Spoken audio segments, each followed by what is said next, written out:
नमस्कार दोस्तों, गार्गी क्लासेस पर आपका स्वागत है।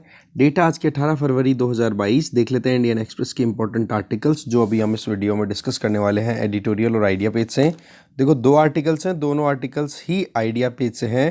पहला तो ये कि जो गवर्नमेंट ऑफ इंडिया के द्वारा अनाउंस किया गया कि हम डिजिटल करेंसी लॉन्च करेंगे, तो उसके लिए क्या क्या चैलेंजेस हैं, किन चीज़ों पर ध्यान देने की ज़रूरत है, वो बातें समझेंगे। और दूसरा इधर द कोड अगेंस्ट हार्म, इस आर्टिकल में हम समझेंगे कि जिस तरीके से मुस्लिम महिलाओं की ऑक्शन की गई, सुल्ली डील्स, बुल्ली बाई, ठीक है, तो उसके लिए एक प्लेटफॉर्म काम में लिया गया जिसका नाम है गिटहब, जहाँ पर कोडिंग है वो शेयर की जाती है, सॉफ्टवेयर शेयर किए जाते हैं, एप्लीकेशन शेयर की जाती है। तो ऐसे में गिटहब की जिम्मेदारी बनती है कि वो ऐसी एक्टिविटीज़ को शुरू होने से पहले ही आइडेंटिफाई कर ले, और मतलब शुरू हो तो उस टाइम पे आइडेंटिफाई कर ले और उसको उस टाइम पे ख़त्म कर दे। और दूसरा, हमारे यहाँ पर सोसाइटी में जो इश्यूज़ हैं उनको टैकल करने की ज़रूरत है। तो इस पॉइंट ऑफ व्यू से एक बार इस आर्टिकल पे भी नज़र मारेंगे। तो दो आर्टिकल्स तो ये हो गए, बाकी एक बार थोड़ा सा उधर एडिटोरियल पेज के भी एक आर्टिकल है, उस पर हम नज़र डाल लेंगे। ठीक है, तो चलिए देखते हैं डिटेल में अब दोनों आर्टिकल्स को।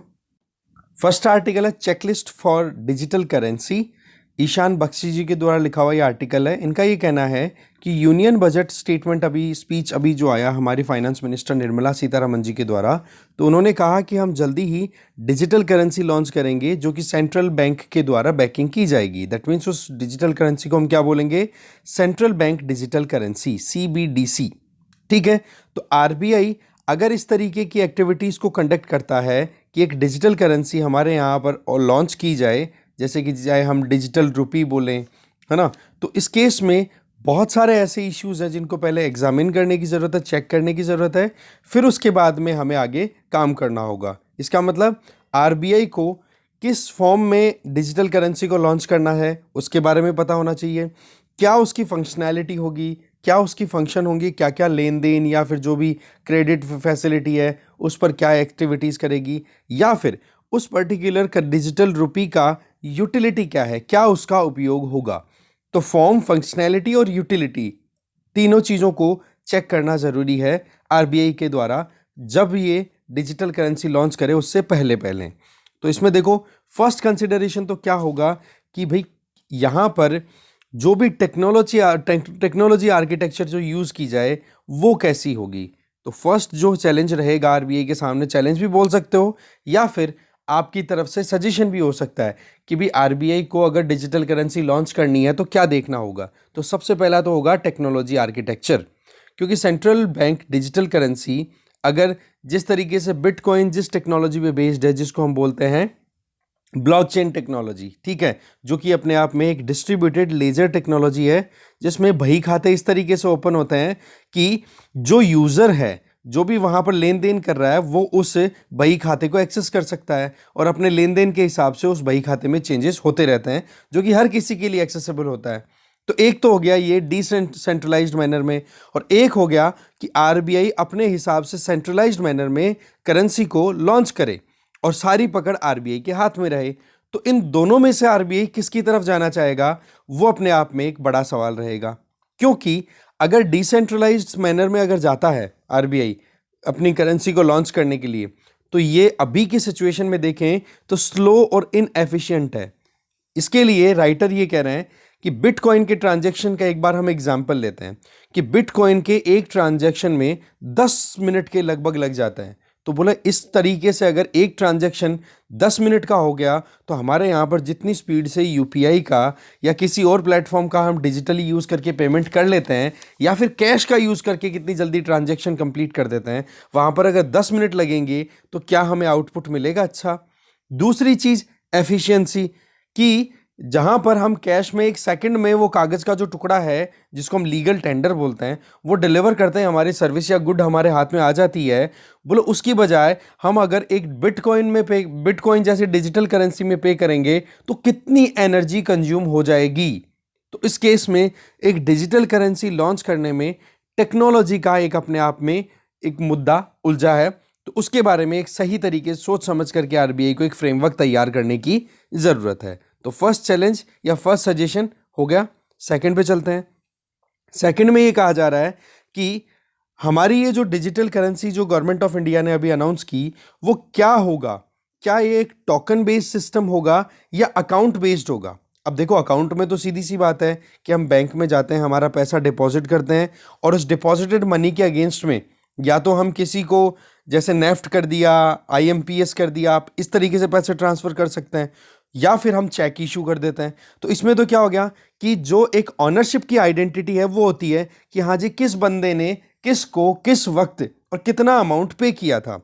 जबकि दूसरी तरफ टोकन बेस्ड सिस्टम की बात करें तो उसमें आइडेंटिटी के बारे में कुछ पता नहीं रहता। जैसे कैश की बात करो, कैश क्या है, एक तरीके से आप इसको वैसे लीगल टेंडर बोलते हैं, पर एक इस तरीके का लीगल टेंडर है जिसमें आपने किसी को पेमेंट अगर कर भी दिया तो किसी को पता ही नहीं पड़ता कि किसने कब कैसे पेमेंट किया। जैसे आप भी देखते हो कि बहुत सारे लोग जीएसटी बचाने के लिए ये कहते हैं भाई कैश में पेमेंट करो, हमें नहीं हमें जीएसटी नहीं देना है। ऑनलाइन पेमेंट करते हो तो ऑनलाइन अकाउंट में दिखाएगा तो हमें जीएसटी देना पड़ता है, एक्स्ट्रा टैक्स एक्स्ट्रा पेमेंट आपको करना पड़ेगा। तो वो टोकन बेस्ड जो पेमेंट होता है ना वो बाईपास करते हैं टैक्स सिस्टम को, या फिर जो भी अपनी तरीके से एक दो नंबर का जो काम हम जिसको बोलते हैं उसको प्रॉपर उसको कंटिन्यू करते हैं।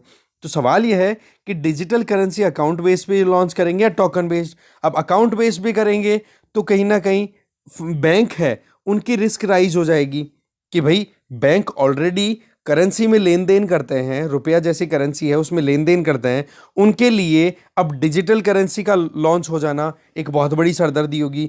और अगर दूसरे तरीके से टोकन बेस्ड अगर लेन देन कर दिया जाता है तो मनी लॉन्ड्रिंग का कंसर्न आएगा कि नहीं, पैसा यूज किस वजह से किया जा रहा है कुछ पता ही नहीं पड़ेगा, है कि नहीं। तो बोलो ये दूसरा चैलेंज रहेगा। इसके आगे अगर तीसरा देखें, तीसरा जो चैलेंज या तीसरा जो पॉइंट है वो ये कि जो सप्लाई होती है करेंसी की मार्केट में, अब अगर हम डिजिटल करेंसी की बात करें, सेंट्रल बैंक डिजिटल करेंसी, इसकी सप्लाई को आरबीआई कैसे मैनेज करेगा। आज की परिस्थिति देखो, मार्केट में लिक्विडिटी मेंटेन करनी है, लिक्विडिटी को एब्जॉर्ब करना है, तो आरबीआई उसके लिए अपनी करेंसी को प्रिंट करना, करेंसी को वहाँ से एब्जॉर्ब करना, एक अलग अलग तरीके से अपनी सिस्टम को कंटिन्यू करता है। पर मुद्दा क्या है कि अभी मार्केट में अगर डिजिटल करेंसी लॉन्च की जाती है, और डिजिटल करेंसी तो अब इसमें तो ऐसा तो है नहीं कि हाँ जी डिजिटल करेंसी लॉन्च करने में आज इतने नोट प्रिंट हो गए, इतने नोटों को बीच में मार्केट में भेज दिया, या फिर इतने नोट कल प्रिंट होकर के आएंगे। तो वहाँ पर तो इंक्रीमेंटल मैनर में होता है, आरबीआई एक स्केल्ड मैनर में कि हाँ आज इतने नोट प्रिंट करना है और इतने नोट मार्केट में उतार देने हैं, इतने नोट कल उतारेंगे, इतने नोट अगले महीने उतारेंगे। तो वो जो करेंसी है अभी फिजिकल करेंसी, उसको तो लॉन्च करने में आरबीआई का पूरा रेगुलेशन है। अब डिजिटल करेंसी में आरबीआई को समस्या ये रहेगी कि वो एकदम से डिजिटल करेंसी लॉन्च करेगा या फिर धीरे धीरे करेगा। तो ऐसे में सबसे पहला तो लोड आ जाएगा आरबीआई की बैलेंस शीट पे। क्यों कि एक तरफ तो आप फिजिकल करेंसी तो इशू कर ही रहे हो, डिजिटल करेंसी इशू करोगे तो आपको बहुत ज़्यादा कॉस्टिंग आएगी। तो पहला मुद्दा हो गया ये इस तीसरे पॉइंट में। और तीसरे पॉइंट का ये दूसरा मुद्दा ये कि आरबीआई अगर इस तरीके से अपने खर्चे को बढ़ाता है तो उस केस में किस तरीके से मार्केट से पैसा उठाएगा। क्योंकि भाई सीधी सी बात है, आरबीआई भी अपने मनमाने तरीके से अगर पैसा प्रिंट करनी शुरू कर दे तो जो करेंसी होती है उसकी वैल्यू डाउन होती चली जाएगी। तो करेंसी की वैल्यू को भी तो मेंटेन रखना है ना। तो उसके लिए आरबीआई को रेगुलेटेड मैनर में काम करना होता है कि कितनी करेंसी कब और कैसे प्रिंट करके और मार्केट में लॉन्च करनी है, या मार्केट में इशू करनी है, या लिक्विडिटी को इंक्रीज करना है। तो ऐसे में सरकार के बेसिस पे जो कर्जा लिया जाता है या जो अदर सिक्योरिटी बॉन्ड या कुछ भी इशू किए जाते हैं तो आरबीआई उसको कैसे मैनेज करेगा, क्योंकि आरबीआई को भी तो पैसे की जरूरत पड़ेगी, एडिशनल कुछ भी करना चाहता है। तो इसमें इन्वेस्टमेंट पोर्टफोलियो में इशू आएगा डेफिनेटली, ठीक है। क्योंकि सीधी सी बात है, इन्वेस्ट किस में करवाओगे, डिजिटल करेंसी में कराओगे या फिर आप जो फिजिकल करेंसी है उसमें कराओगे, मार्केट से पैसा उठाओगे वो डिजिटल करेंसी से उठाओगे या फिजिकल करेंसी से उठाओगे। तो ये सारी वो चीज़ें हैं जिन पर आरबीआई को समझना होगा। अब देखो कि आरबीआई अगर मान लो कि एक साथ डिजिटल करेंसी को लॉन्च ना करने की बजाय फिजिकल करेंसी को जिस तरीके से लॉन्च करता है उसी तरीके से लिमिटेड मैनर में ही डिजिटल करेंसी को लॉन्च करे, दैट मीन्स कैपिंग लगाए कि हाँ जी अब की बार डिजिटल करेंसी इतने अमाउंट की कर दी जाएगी। तो पॉइंट ये है कि क्या इस तरीके से आप धीरे धीरे फिजिकल करेंसी को सब्स्टिट्यूट कर दोगे, क्योंकि अगर जिस मैनर में आप फिजिकल करेंसी इशू कर रहे हो उसी मैनर में डिजिटल करेंसी अगर आपने इशू करनी शुरू कर दी तो डेफिनेटली वो तो इसको सब्स्टिट्यूट करेगी। रुपया जो हमारे हाथ में रहता है कैश या हमारे अकाउंट्स में डिपॉजिटेड रहता है उसको सब्स्टिट्यूट करेगी। और अगर सब्स्टिट्यूट कर देती है तो फिर चौथा चैलेंज आ जाता है। चौथा चैलेंज क्या आ जाता है कि भाई आप डिजिटल करेंसी को लॉन्च करते हो और उसमें आप कैपिंग लगा करके लॉन्च करते हो, तो इसका मतलब ये हो गया कि जो इंडिविजुअल्स हैं वो जल्दी से डिजिटल करेंसी को एक्सेप्ट नहीं करेंगे। सीधी सी बात है भाई कि मार्केट में रुपया करेंसी है वो घूम रही है, फिजिकल करेंसी घूम रही है, हमारे अकाउंट में पैसा है वो है।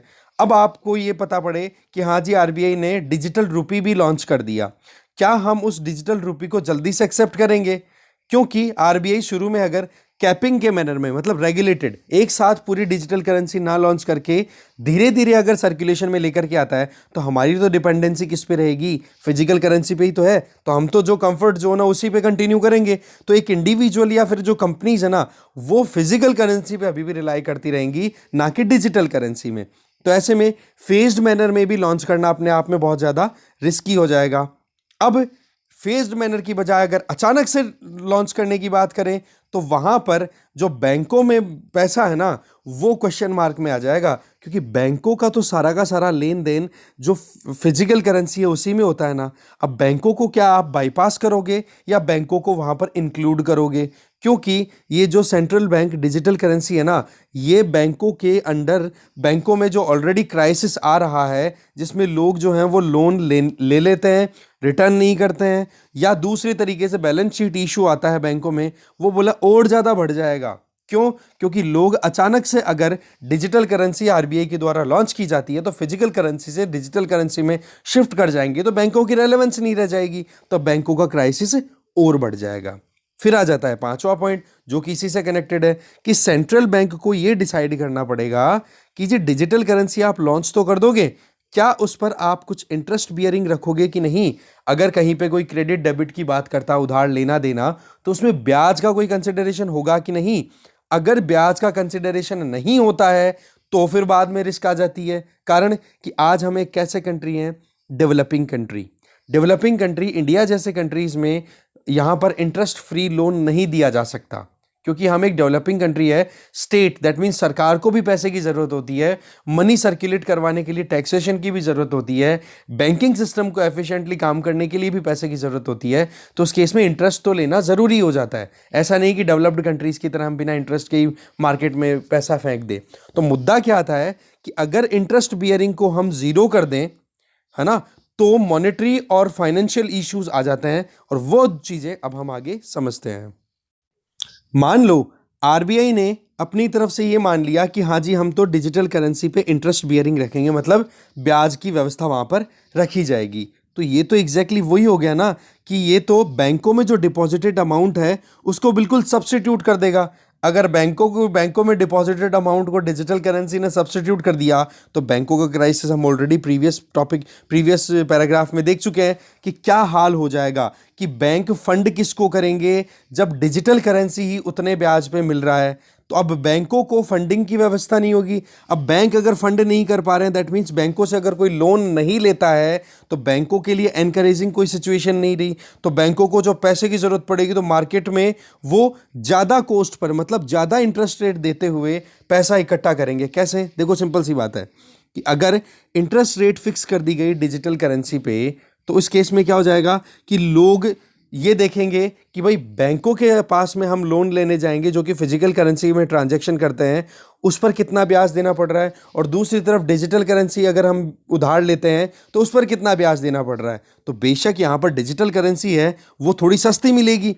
अब अगर ये सस्ती रहती है तो इस केस में बैंकों के पास में लोन लेने कौन जाएगा? कोई नहीं। अब बैंकों के पास में लोन लेने नहीं जाएगा तो लोग डिपॉजिट ही क्यों करेंगे बैंकों में? क्यों? क्योंकि लोन लेने वाला बंदा ब्याज पे करता है बैंकों को, और बैंक उस लिए हुए ब्याज में से कुछ हिस्सा खुद के पास रखता है और बचा हुआ अपने डिपॉजिटर्स को इंटरेस्ट के तौर पे करता है। अब आप बताओ कि जब लोन लेने वाला बैंकों के पास ही नहीं आ रहा है, तो बैंकों के पास ब्याज नहीं आएगा। ब्याज नहीं आएगा तो फिर डिपॉजिटर्स को कहाँ अट्रैक्शन फील होगा? भाई बैंकों में क्यों पैसा लगाएंगे हमें? फिर तो वो भी डिजिटल करेंसी की तरफ शिफ्ट हो जाएंगे। तो बैंकों के लिए क्राइसिस और बढ़ा कि नहीं? दूसरा, बैंक फिर बाद में मजबूरन बैंकों को डिपॉजिटर्स को ज़्यादा पैसा रिटर्न में देना पड़ेगा, कि आज हमें लगभग 2.5 या 3.5% के लगभग ब्याज मिलता है हमारे सेविंग अकाउंट पे, तो बैंकों को मजबूरन वो 2.5 और 3 को 5-6% तक ले जाना पड़ेगा कि डिपॉजिटर्स अट्रैक्टेड फील करें और हमारे यहाँ पर पैसा इन्वेस्ट करें। तो ये चीज़ें कितना मुश्किल पैदा कर देती है। दूसरी तरफ अगर इंटरेस्ट बियरिंग को फ्री करें तो वो चीज़ हमारे यहाँ पर पॉसिबल नहीं है, जो ऑलरेडी हम देख चुके हैं कि इंडिया क्या है, एक डेवलपिंग कंट्री है। डेवलपिंग कंट्रीज में इस तरीके की पॉसिबिलिटीज़ अभी हम देख नहीं सकते। तो इसके लिए क्या किया जाए, आरबीआई को एक परमानेंट विंडो क्रिएट करनी पड़ेगी बैंक्स के लिए कि भाई एक स्मूथ ट्रांजिशन हो सके, और दूसरा बैंकों की रेलेवेंस खत्म ना हो, बैंकों के रेलेवेंस को देखना ज़रूरी है।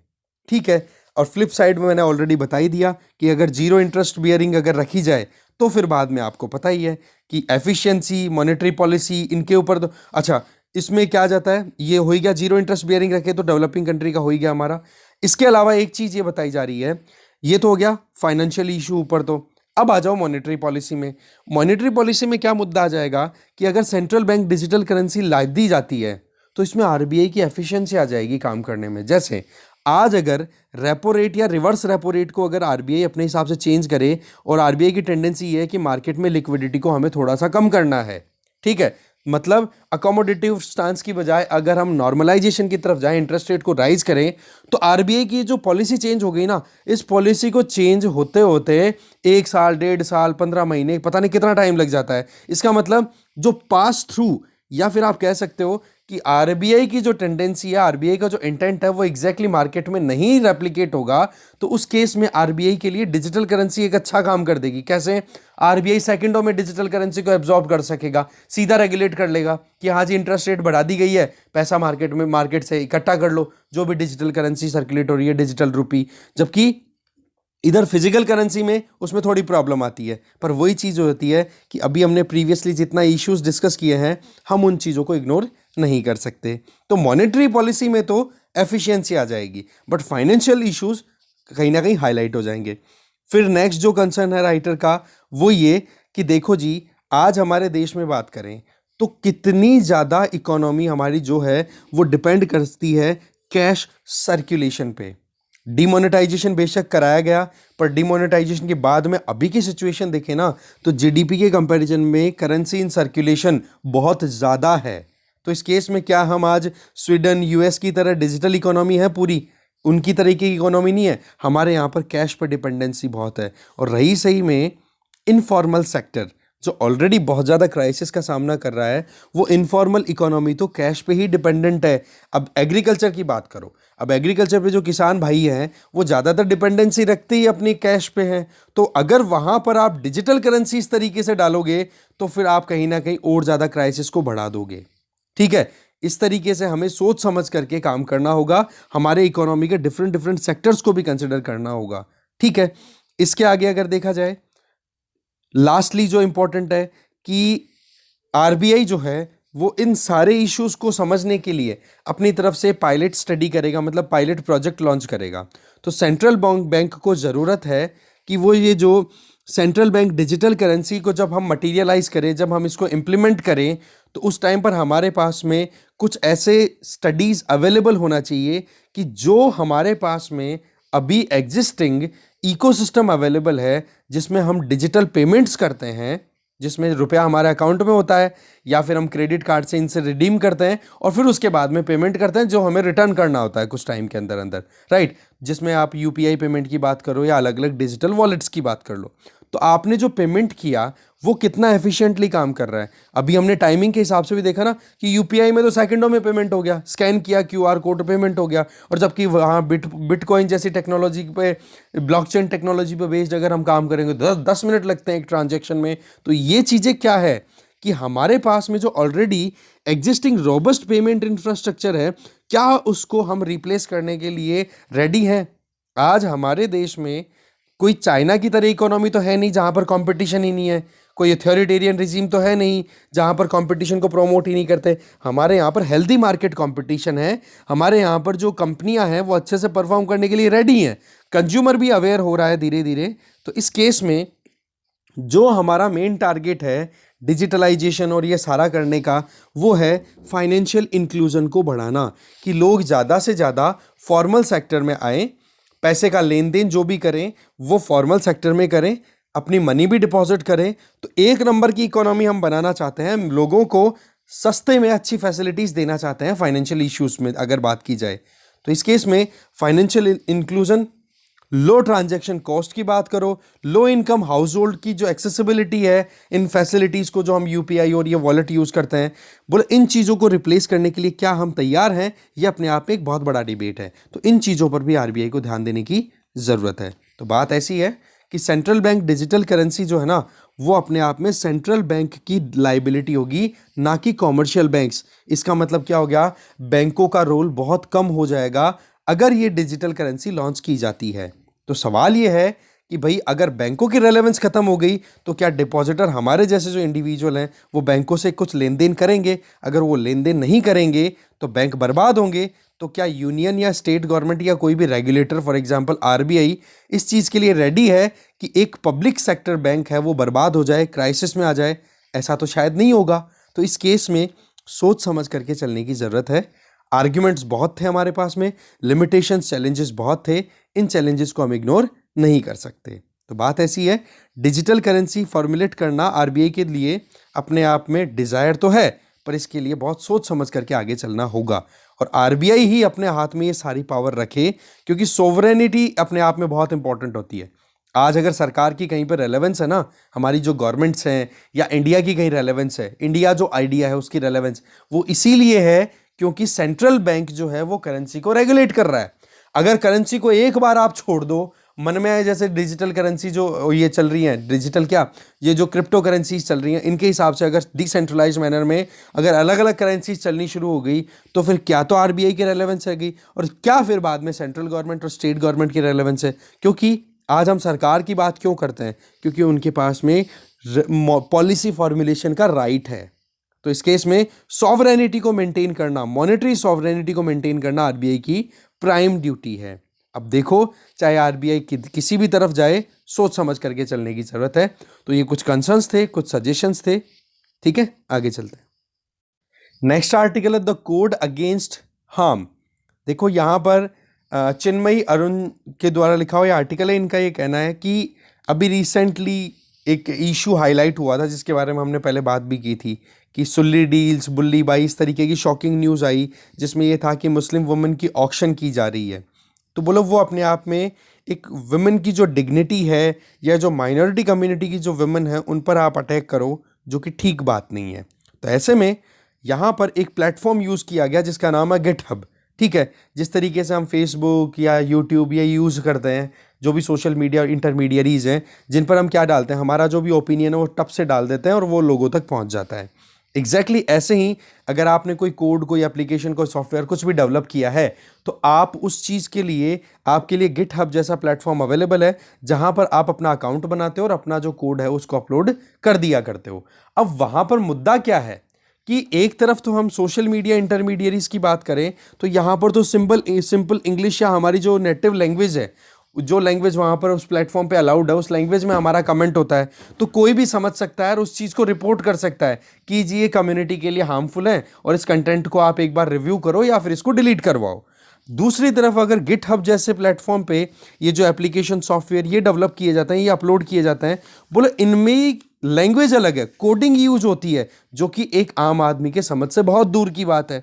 तो इस केस में एक अंडरस्टैंडिंग डेवलप करना ज़रूरी है। सबसे पहली चीज़ तो ये कि हमारे यहाँ पर सोसाइटी में, हमारे समाज में ये एक वाइड प्रॉब्लम है, क्योंकि अगर मुस्लिम वुमेन को अटैक किया जाता है, इस तरीके से उनकी ऑक्शन की जाती है कि भाई आज शाम की आपकी डील है ये, तो बोला इस तरीके की सिचुएशन को हमें रूट कॉजेस तक जाना होगा अगर कंट्रोल करना है तो। और रूट कॉजेस क्या है कि हमारे समाज में जिस तरीके की वैल्यू सिस्टम चल रही है, जो सिस्टम में यूथ या फिर जिस तरीके की हमारे नरेशन चल रहे हैं, उनको करेक्ट करना होगा। दूसरी चीज़ क्या है कि अभी हमारे स्टेट या फिर सरकार के द्वारा कोशिशें क्या की जा रही हैं कि ये जो बैड एक्टिव एक्टर्स हैं जिन्होंने एप्लीकेशन बना दी, एप्लीकेशन हाईलाइट हो गई और वो हाईलाइट होने के बाद में जो क्रिएटर्स हैं उनको आपने पकड़ लिया और उनको आपने सजा दे दी, तो क्या प्रॉब्लम खत्म हो गई क्या?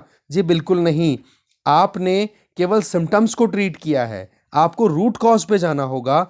रूट कॉज के लिए कहाँ कहाँ पर ज़रूरत है जिसके चलते ये जो डिह्यूमनाइजेशन किया जा रहा है मुस्लिम वुमेन का, उसको रोका जा सके।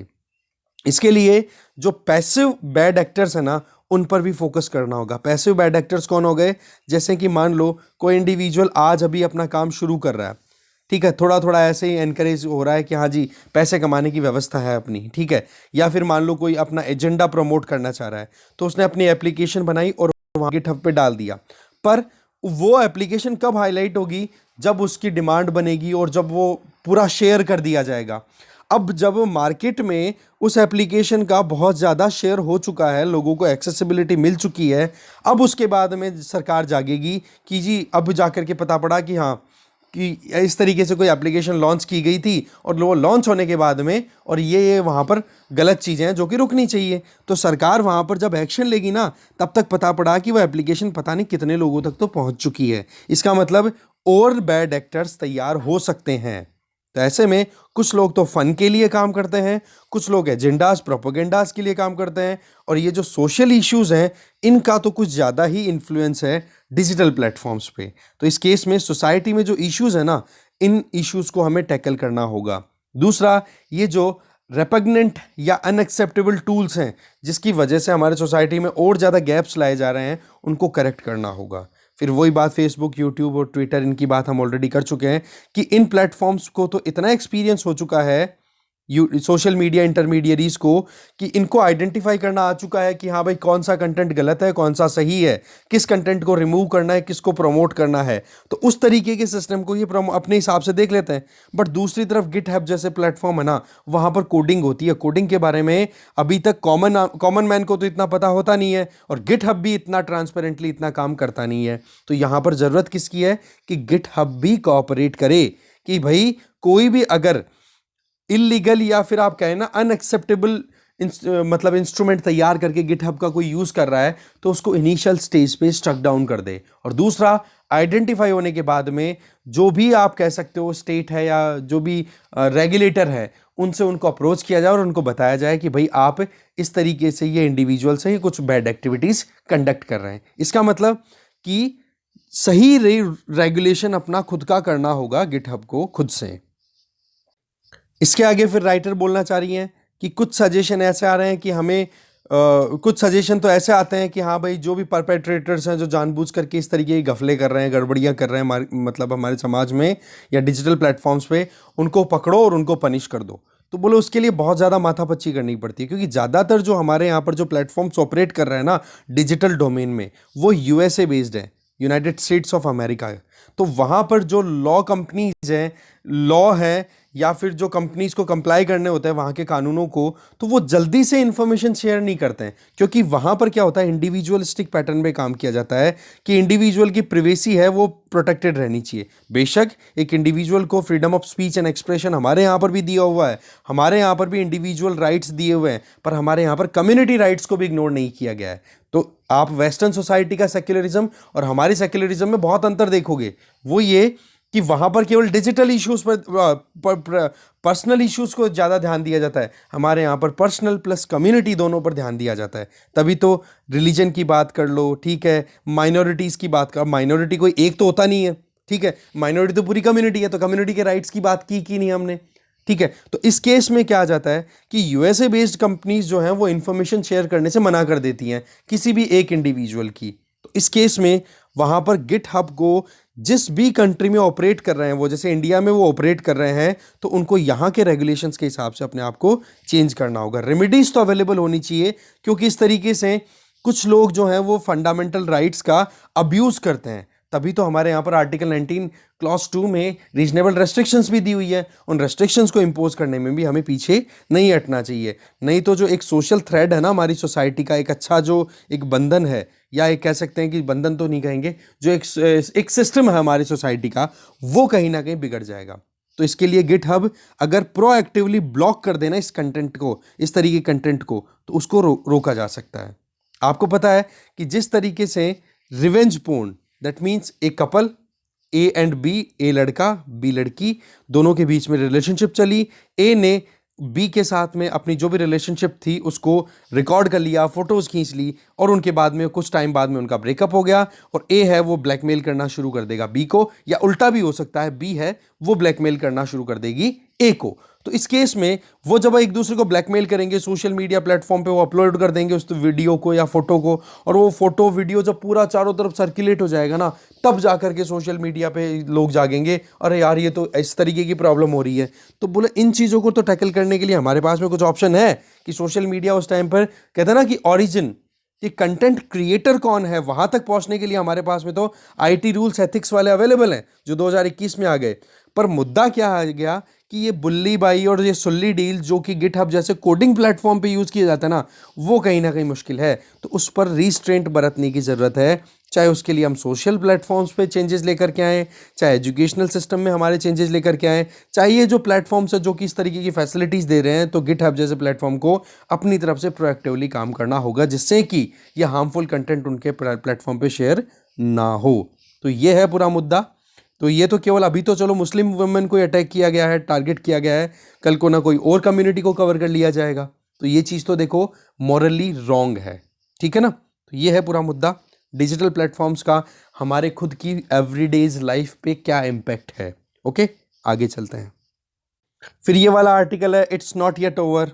इस आर्टिकल में देखो कोविड के बारे में बताया हुआ है। वैसे तो सेंट्रल गवर्नमेंट ने अपनी तरफ से स्टेट्स को बोल दिया कि जी आप अपनी जो भी स्ट्रिक्ट कर्ब्स आपने अप्लाई कर रखे हैं उनको रिलीज़ कर दो, इतनी टेंशन की ज़रूरत नहीं है, केसेस अब कंट्रोल में है। तो ये अपने टाइम पे सही परिस्थितियाँ और सही सिचुएशन को देखते हुए ये गाइडलाइन दी गई है। बट हम यहाँ पर बिल्कुल एक कह सकते हैं ना इग्नोरेंट नहीं हो सकते हैं, क्योंकि WHO ने भी अपनी तरफ से सीधा कहा है कि अभी आप ये नहीं कह सकते हो कि कोई दूसरा डेडलीस्ट वेरिएंट कोविड का नहीं आ सकता। हम इस पॉसिबिलिटी को इग्नोर नहीं कर सकते। तो ऐसे में हमें कोविड अप्रोप्रिएट बिहेवियर कंटिन्यू करना है, और हमारे जो भी फर्स्ट सेकंड वेव के जो टाइम पे जो क्राइसिस हमने फेस किए थे ना, चलो थर्ड वेव तो इतना डेडलीस्ट नहीं आई, फर्स्ट वेव थर्ड से डेडलीस्ट थी और सेकंड तो सबसे ज़्यादा डेडलीस्ट थी। तो उनसे हमें लर्न की हुई जो हमारी अंडरस्टैंडिंग है ना, उन चीज़ों को लेकर के हमें पहले से तैयार होना होगा, ठीक है ना। तो यही चीज़ यहाँ पे एडिटर बता रहे हैं। तो ये 2 आर्टिकल मेन थे, उनको हमने अच्छे से देखा, ठीक है। Thank you very much for watching this video.